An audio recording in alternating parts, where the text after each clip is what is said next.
So you buy a share of a company's stock. What do you actually get? It's not just a ticker symbol on a screen. You're buying a real piece of the business, your very own slice of what we're going to call the company pie. And in this explainer, we're going to cut right into that pie and see what it's all about. Here's our game plan. We'll start with the big idea of equity. Then we'll look at the different kinds of slices you can own. We're going to dive into how companies can actually change the size of the pie, how they pay you back for owning a piece of it, tackle the often confusing world of stock splits and dividends, and then wrap it all up with what this equity stuff really tells you about a company's health. All right, let's get right to it. First up, the owner's slice. What does this piece of the pie truly represent? Let's really start with this fundamental question. You click buy, you own a share of some huge company. But what does that really mean? What part of that whole operation is now yours? What you own is a piece of the stockholder's equity. And here's the best way to think about it. Imagine the company decided to have a massive garage sale. It sells off everything, all its factories, its patents, its computers, you name it. Then it takes all that cash and pays off all its debts, every single loan, every bill it owes. The money that's left over at the very end, that is the equity. That's the company pie. And as a stockholder, you've got a claim to a slice of it. But here's the thing. This pie isn't just sitting there getting stale. It's constantly changing. When the company turns a profit, that's net income, the whole pie gets bigger. That profit gets tucked into an account called retained earnings. Of course, if the company has a bad year and posts a loss, the pie shrinks. Paying dividends, well, that's literally like serving up slices to the owners, so that makes the pie smaller too. And as we're about to see, selling new stock or buying it back can totally change the pie's size. And, sometimes companies have to go back and kind of adjust the recipe for yesterday's pie. If they find a big accounting oopsie or fundamental rule changes, they have to do what's called a retrospective adjustment. That means they literally go back and rewrite their past financial reports. But for smaller things like just changing an estimate for how long a machine might last, the change is prospective. It only affects the numbers from today going forward. Okay, so not all slices of this company pie are created equal. This is a crucial point. Let's look at the two main flavors, common and preferred stock. This chart just lays out the trade-off perfectly. If you own common stock, you're a true owner. You get voting rights. You get a say in who runs the company. But, and this is a big but, you're last in line for everything. Dividends, not guaranteed. And if the company goes belly up, you get paid whatever is left, which is usually nothing. Preferred stockholders, on the other hand, typically give up their right to vote. So what do they get in return? Priority.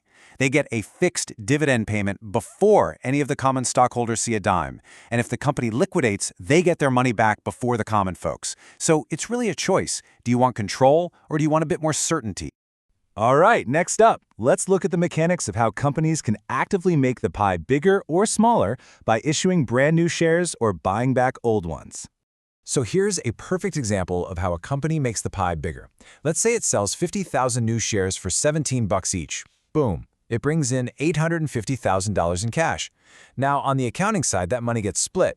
A tiny, almost meaningless amount required by law called par value, here it's just $1, goes into the common stock account. The rest of it, the other $16 per share, goes into an account with a fancy name, additional paid-in capital. Just think of that as the premium investors were willing to pay. Both of those are equity accounts, so the total pie just got a whole lot bigger. But of course, companies can do the exact opposite. They can take their cash and go out on the open market and buy back their own shares. This creates something called treasury stock. It reduces the number of slices out there in the world, and it shrinks the overall equity pie. Now, why on earth would they do this?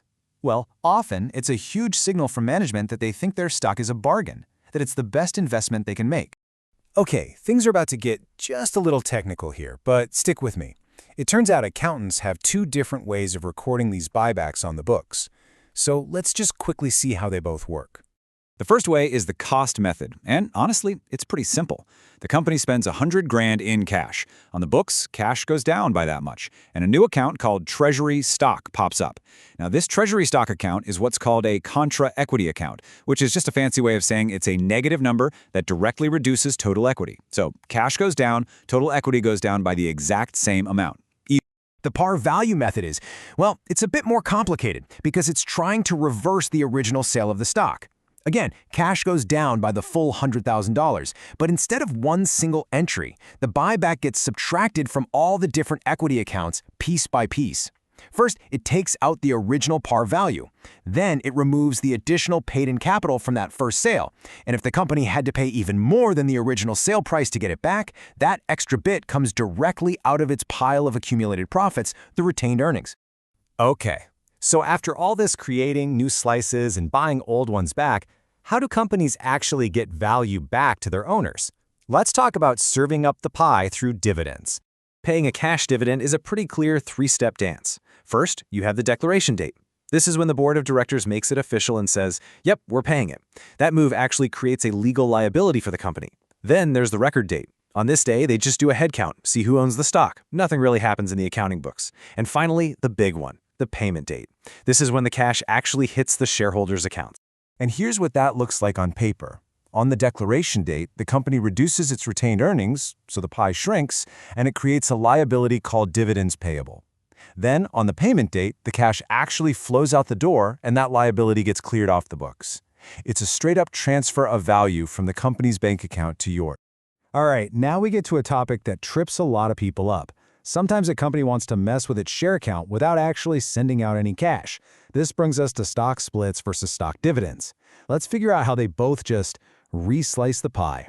For accounting purposes, the difference really just comes down to size. A stock dividend is called small if it's less than, say, 20 or 25% of the total shares out there. And if it's small, it gets recorded at the stock's current market price. But if it's bigger than that threshold, it's called a large stock dividend, and it's recorded at that tiny little par value we talked about earlier. And this table right here is absolutely brilliant. Just look at that column on the far right. For all of these, small stock dividends, large ones, and even stock splits, what happens to total equity? Nothing. No change.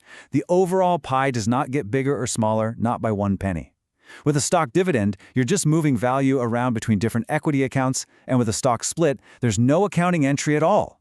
The company just says, okay, every share is now 2 shares. You own more slices, but each slice is now smaller. Your total ownership value stays exactly the same.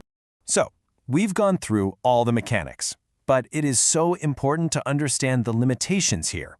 What does looking at the equity section on a balance sheet really tell us? What's the fine print? And this is something you have to burn into your brain. Equity is an accounting number. Just because a company has a massive retained earnings balance does not mean it has a giant pile of cash sitting in a vault. That profit has probably already been spent on new factories or research. These numbers are based on accounting rules, not just cash in and cash out. And finally, remember, it's just a snapshot on one specific day. The value of that pie can and does change, sometimes very, very quickly. So that leaves us with one last thing to chew on. When you see a company that is always buying back its stock, year after year, or you see another one that consistently pays a huge dividend, what is that telling you? How are they choosing to slice and serve their company pie? And what does that choice tell you about their confidence, their plans for growth, and their ultimate vision for the future?